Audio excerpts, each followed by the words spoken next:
Then I met this guy in the street. I say, Fifke, what is all about this? He says, we have an underground and we're going to fight the Germans. I know we're not going to win, but we're not going to go anymore. I say, would you like to join?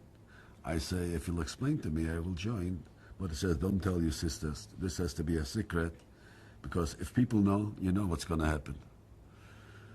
Well, they blindfolded me also and took me to a place I also didn't know where I'm going, where I'm coming. And I was explained. The second man to Anelevich.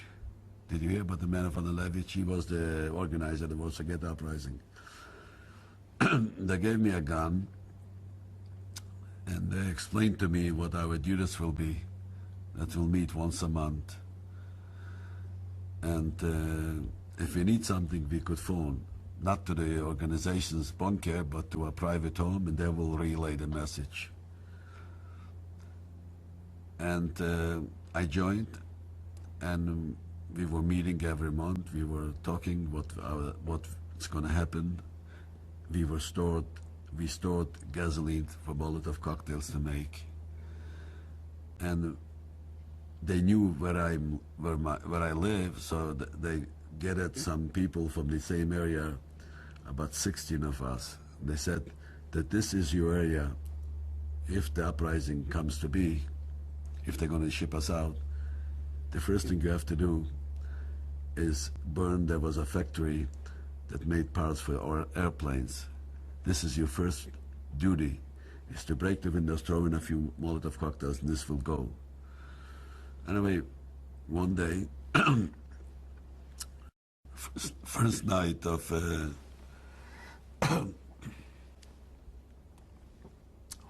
first Passover, excuse me, he might get my throat dry. Okay. The first Passover night, first Seder, the ghetto surrounded.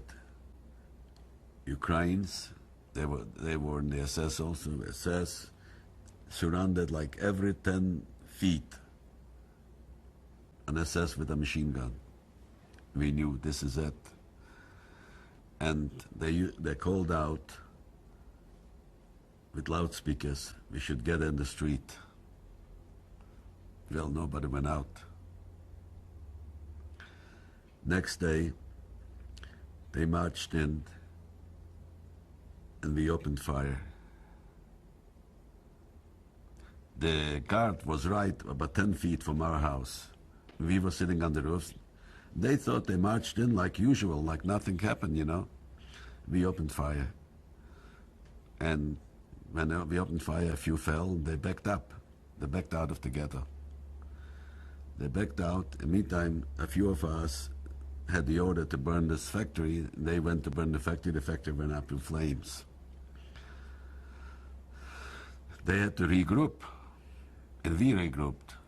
And they got the orders, if tanks come in, we should throw some Molotov cocktails. Next day, a few tanks appeared at the crossing, and we threw some Molotov cocktail from the roof.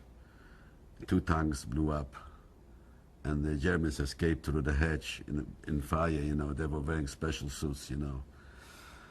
And then the whole thing, you know, it took us probably about almost 2 weeks we were fighting. We were working in the airport. From time to time, there would somebody from the Judenrat from our city would come out.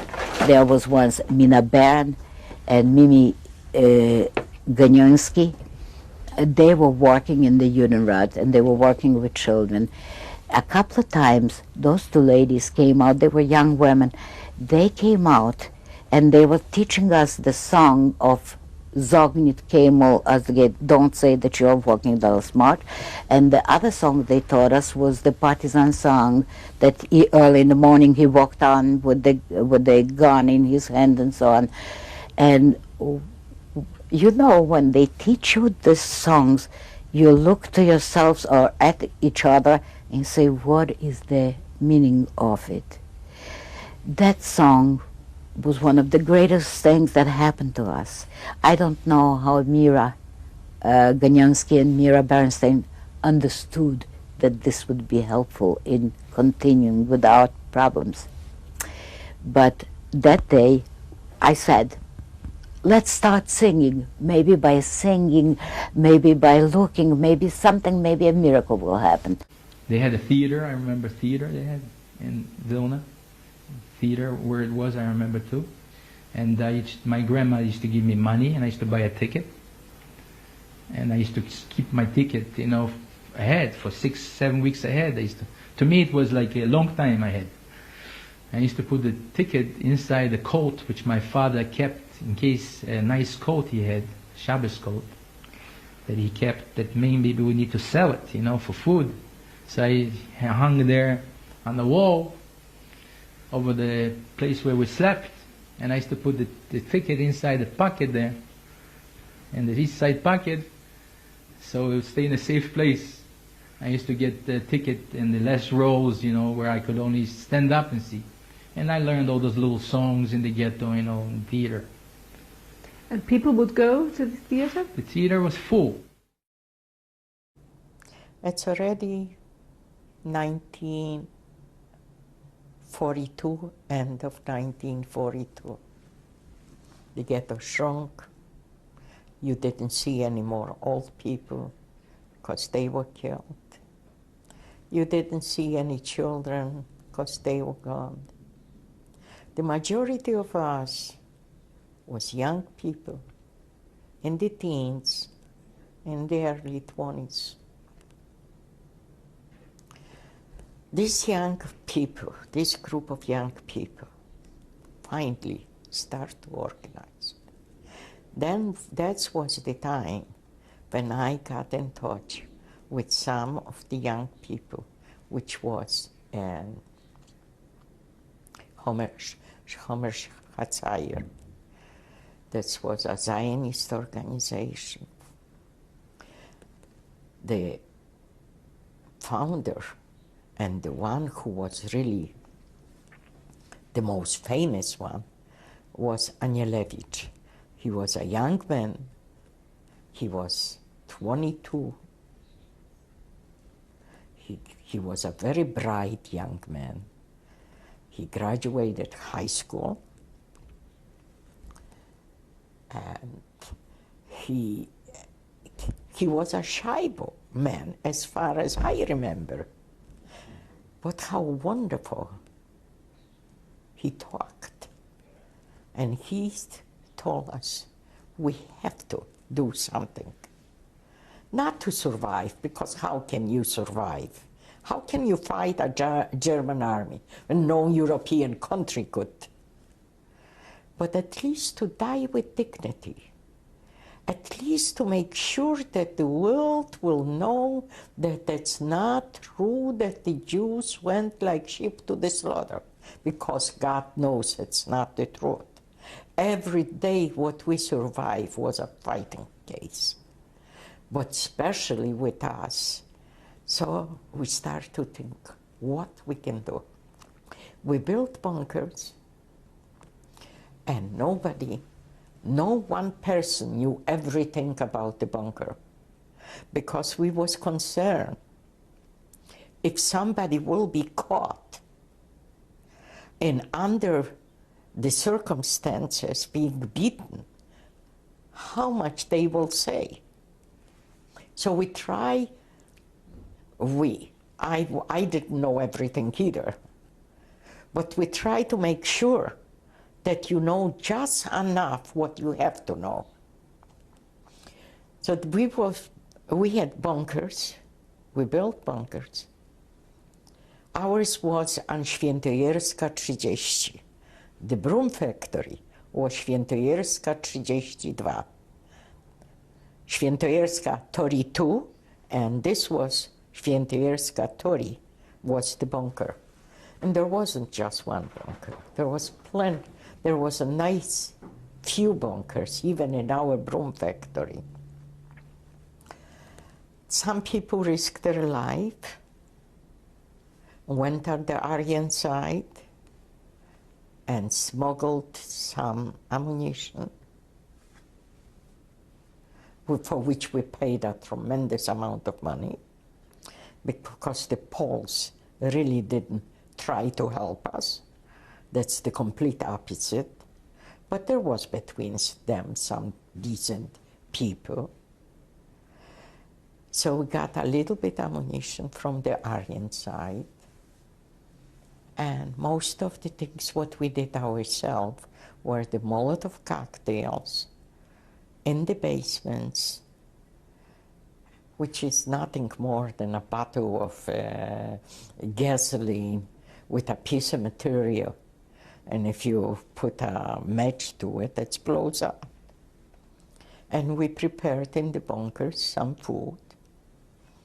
And we made sure that we will have a supply of water.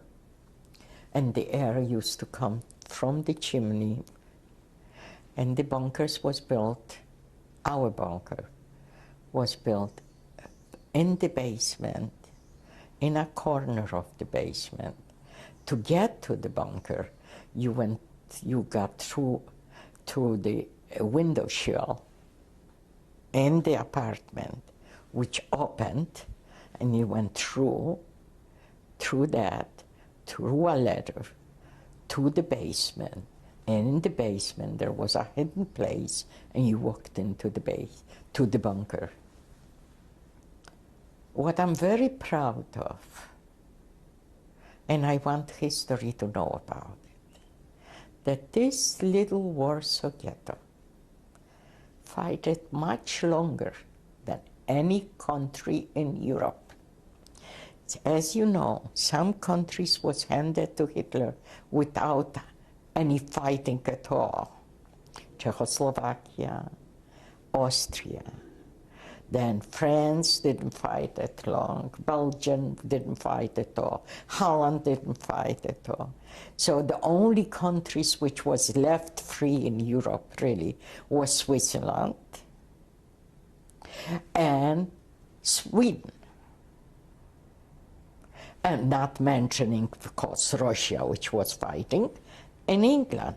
The rest, everything was occupied by the Germans. And none of the countries was fighting as long as this little Warsaw ghetto. ימים. אבל אנשים אכלו את הלחם ביומיים, ומה אחר כך?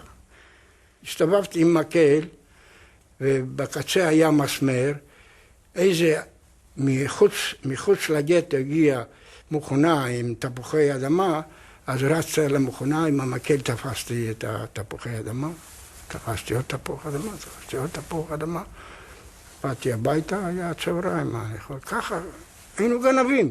היינו צריכים לתת תוצרת, לעבוד קשה בכדי לזכות במנות מזון שקיבלנו, ועבדנו קשה.